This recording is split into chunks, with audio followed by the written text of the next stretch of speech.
விஜய் என்ன அரசியல பேச மாட்டேன்றாரு. விஜய் என்ன சினிமா டயலாக் மாதிரி பேசுறாரு. விஜய் என்ன பஞ்ச் டயலாக் பேசுறாரு. விஜய் என்ன 10 நிமிஷம் தான் பேசுறாரு, 9 நிமிஷம் தான் பேசுறாரு. நான் எத்தனை நிமிஷம் பேசினா உங்களுக்கு என்ன சார்? நான் எப்படி பேசினா உங்களுக்கு என்ன சார்? உள்ள விஷயம் என்னன்னு பாருங்க சார். ஒவ்வொரு மாவட்டத்துக்கும் போய் மக்கள் ஃபேஸ் பண்ற பிரச்சனைகளை எடுத்து பேசிட்டு இருக்கிறேன். பின்ன அது அரசியல் இல்லாம வேற எதுதான் அரசியல்?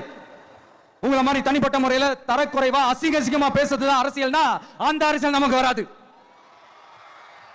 வராதுன்னா நல்லாவே வரும். உங்களை விட எனக்கு அது நல்லாவே வரும். வேணான்னு விட்டு வச்சிருக்கிறோம். அப்புறம் உங்களுக்கு நமக்கு என்ன வித்தியாசம்?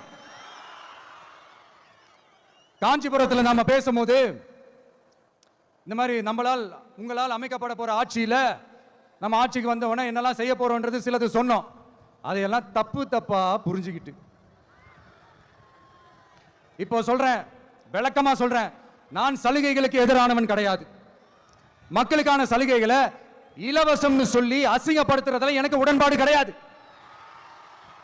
மக்கள் காசுல மக்களுக்கு செய்யறதை எப்படி இலவசம்னு சொல்லுவீங்க?